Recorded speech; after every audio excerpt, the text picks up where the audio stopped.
오늘 아침 전북권 주요 뉴스입니다. 전주 시내 게스트하우스가 규정을 어기고 내국인 숙박 영업을 하고 있으며 소방 안전도 미흡해 단속이 필요하다는 지적입니다. 가을 태풍 영향 등으로 배추값이 크게 올랐습니다. 재배단지도 작년보다 감소해 김장철 배추 파동 우려가 커지고 있습니다. 혁신도시의 국토정보공사가 경상북도와 드론 교육센터 건립 협약을 맺는 것과 관련해 정치권의 질타가 이어졌습니다. 전라북도와 도의회의 안일한 대응도 비판에 섰습니다. 전라북도는 오늘 가끔 구름이 많은 가운데 오전까지 일부 시군의 대기질이 좋지 않겠습니다.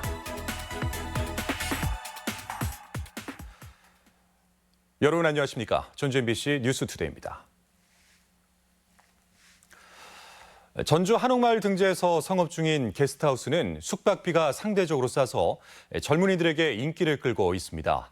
그런데 일부 외국인만 받을 수 있는 게스트하우스들이 내국인을 대상으로 불법 영업을 하고 있는 데다 수십 명을 수용하는 공간인데도 안전시설이 충분하지 않다는 지적이 나오고 있습니다. 허현우 기자입니다.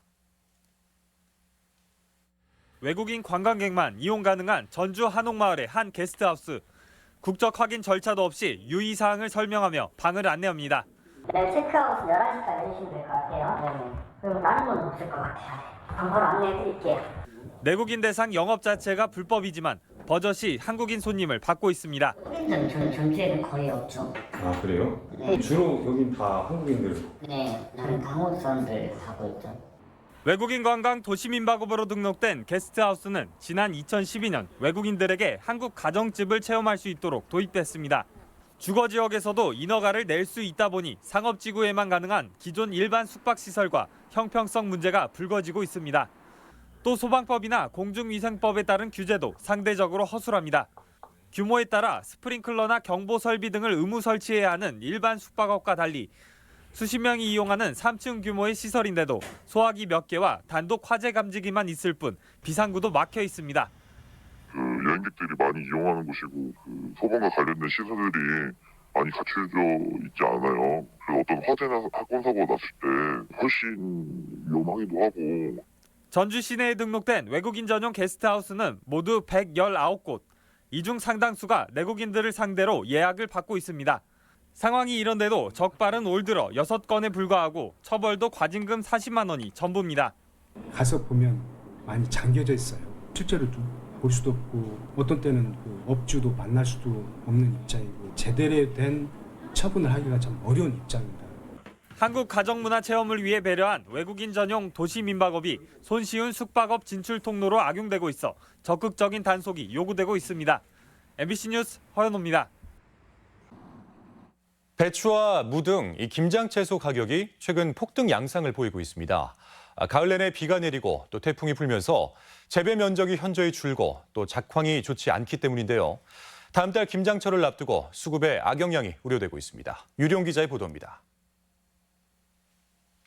배추와 무의 주산지인 부안. 멀리서 보면 푸릇푸릇 잘 자란 것처럼 보이지만 가까이에서 보면 사정이 다릅니다.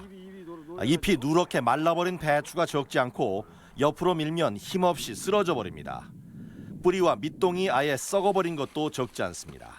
뿌리 활착이 제대로 돼야 병균이 침투를 못해요. 근데 뿌리 활착이 안 된 상태라 병균들이 침투를 잘해가지고 올해는 이런 배추들이 상당히 많아요.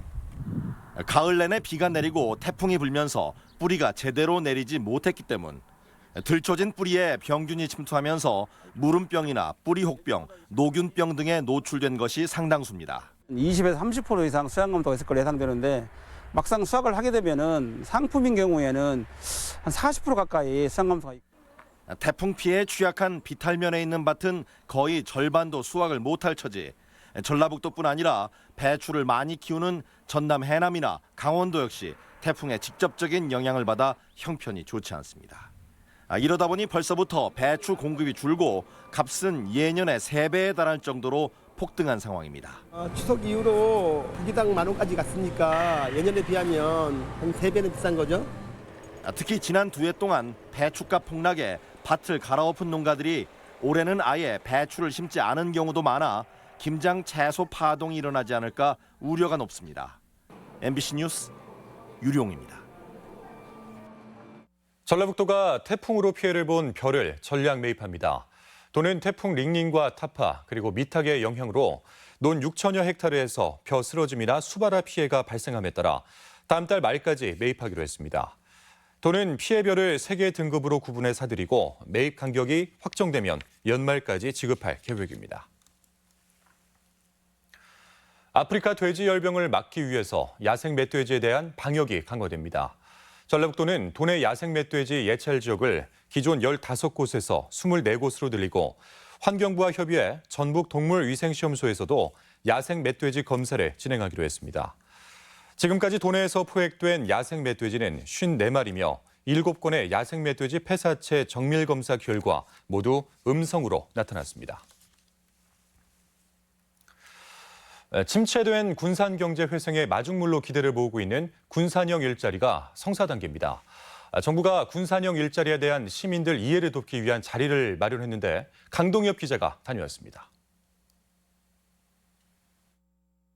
올해 군산 공장을 인수한 명신 컨소시엄과 새만금의 사업을 펼칠 에디슨 모터스 등은 전기차 생산에 강한 의지를 나타내고 있습니다.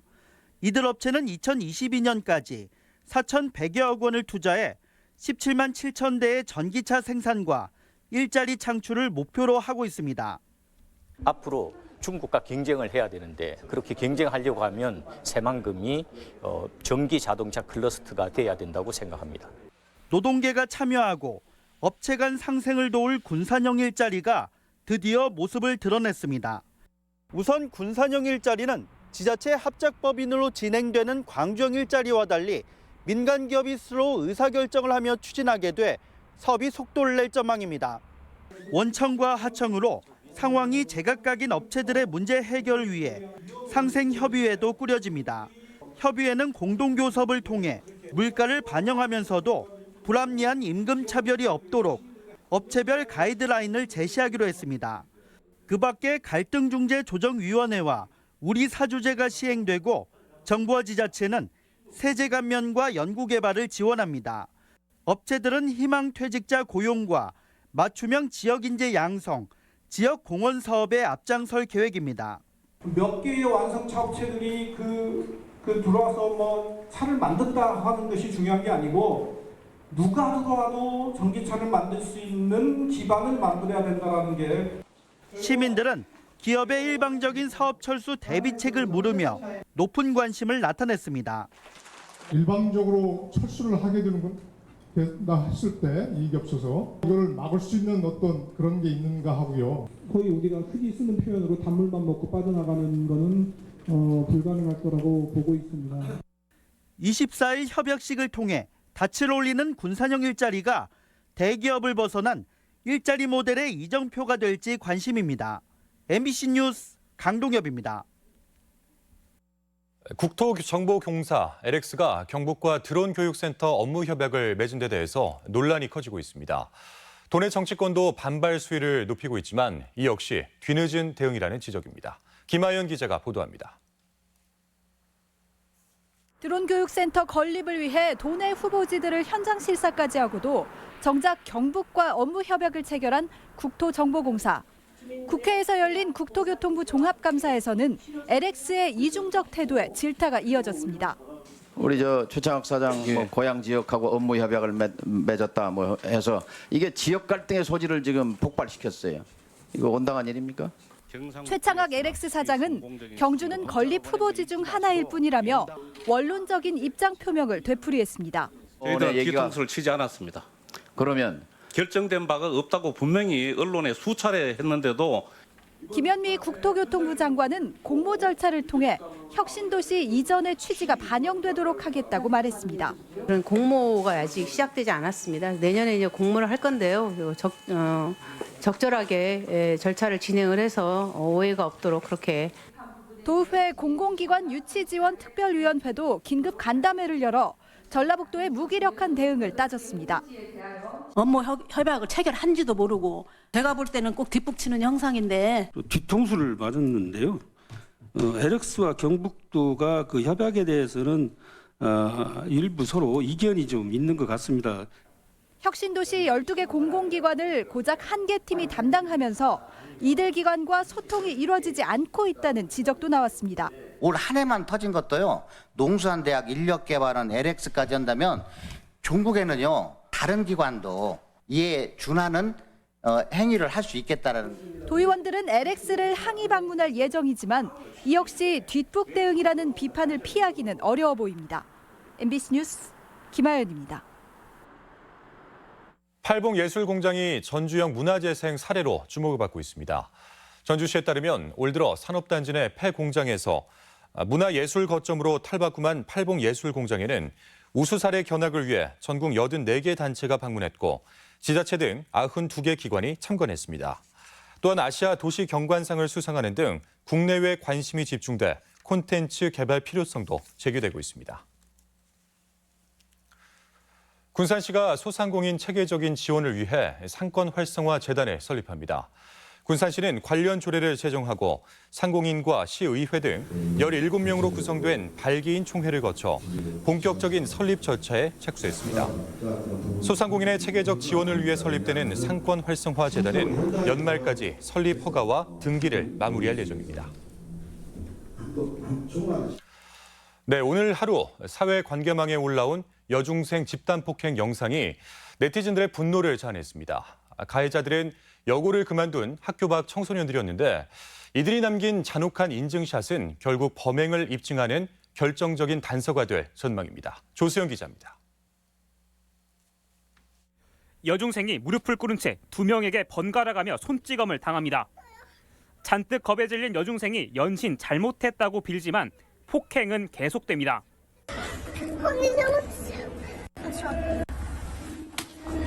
욕설과 함께 구타가 이어지고 가해자들은 소리내 웃기까지 합니다.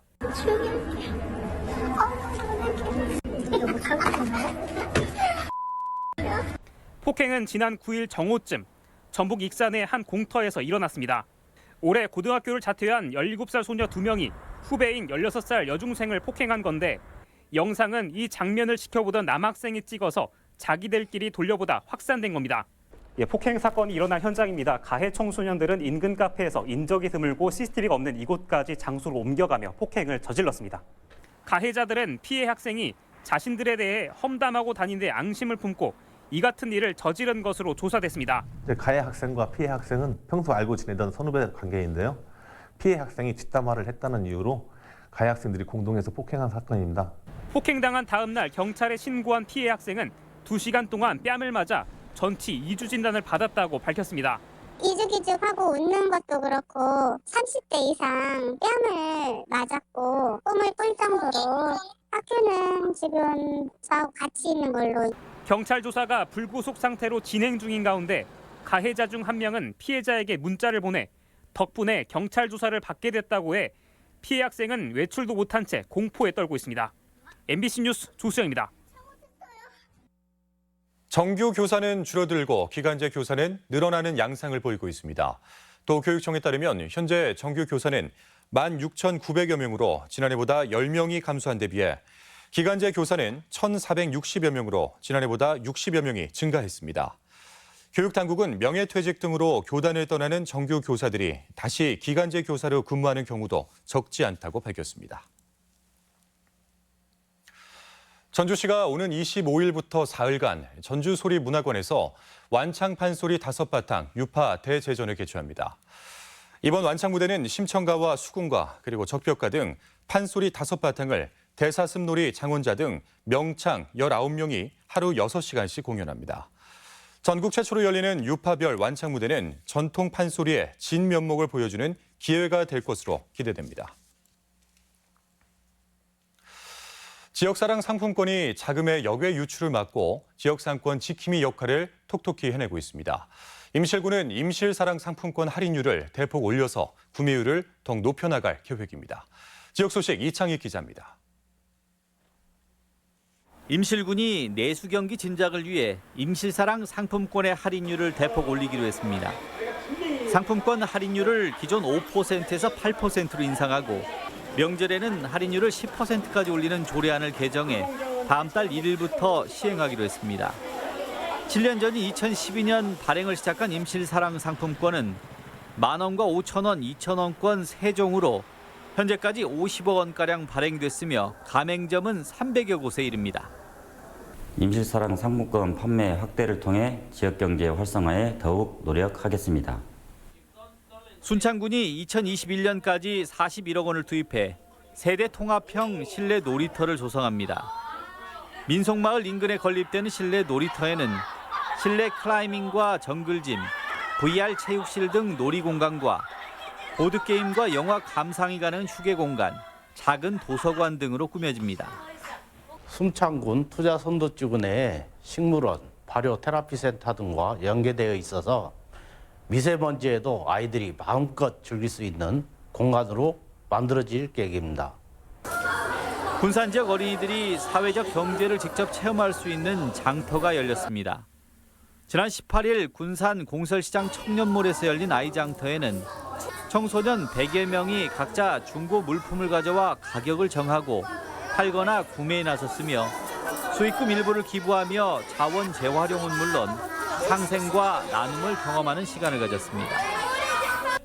익산 함열 지역 주민들의 수건 사업인 실내 게이트볼장이 증축돼 2020년 초 완공됩니다. 함열 실내 게이트볼장은 지난 2004년 실내외 6명으로 조성된 뒤 해마다 20에서 30회 대회가 개최되어 오고 있지만 공간이 좁아 추가 조성의 필요성이 제기돼 왔습니다. MBC 뉴스 이창익입니다. 폐기물 매립과 집단 암 발생으로 주민들의 거센 반발을 샀던 익산 장점마을이 친환경 시범마을로 조성될 것으로 보입니다. 익산시는 어제 장점마을을 포함해 악취와 폐기물 무단 매립 등 환경 문제로 어려움을 겪고 있는 마을을 친환경 시범마을로 지정해 예산을 지원하기로 했으며 익산시 자체를 친환경 도시로 선포할 예정입니다. 다음은 우리 지역의 행사와 문화 소식을 전해드리겠습니다.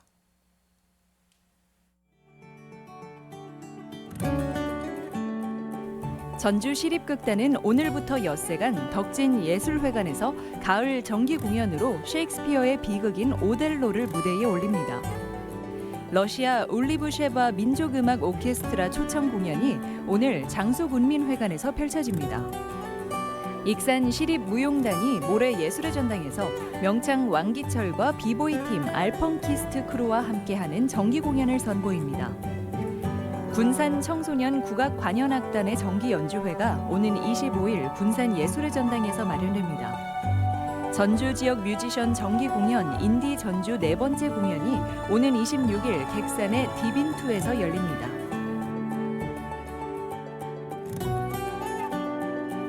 인력 취업난 해소를 위해 마련된 제1회 무주군 일자리 만남의 날 행사가 오늘 무주 국민체육센터에서 열립니다. 제3회 자동차 뿌리 기술 융복합 협업 페어가 오늘부터 이틀간 군산 새만금 컨벤션 센터에서 열립니다. 부안 청림 천문대는 오늘 부안예술회관에서 청소년을 위한 과학체험 행사를 갖습니다. 전라북도 최대 규모의 아동 청소년 안전체험 페스티벌이 오는 26일 군산대 교정에서 진행됩니다. 오늘 남원 춘향골 체육관에서 제40회 흰 지팡이 날을 기념해 시각장애인 재활복지대회가 열립니다.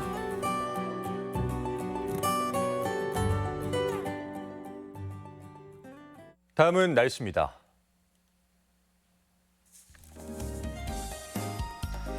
전라북도는 오늘 가끔 구름이 많은 가운데 오전까지 일부 시군의 대기질이 좋지 않겠습니다. 지역별 기온입니다. 전주는 아침 기온 12도에서 낮 기온 23도, 익산 11도에서 23도, 동북권 무주는 9도에서 21도, 장수 8도에서 21도, 서해안권 군산은 13도에서 23도, 고창 10도에서 22도 등을 기록하겠습니다. 현재 초미세먼지 농도는 부안이 나쁨 수준을, 전주와 익산, 군산, 김제, 임실 그리고 순창이 보통 수준을, 나머지 지역은 좋음 수준을 보이고 있습니다. 오늘 하루 미세먼지는 보통 단계를, 초미세먼지 농도는 오전까지 나쁨 단계를 기록하겠습니다.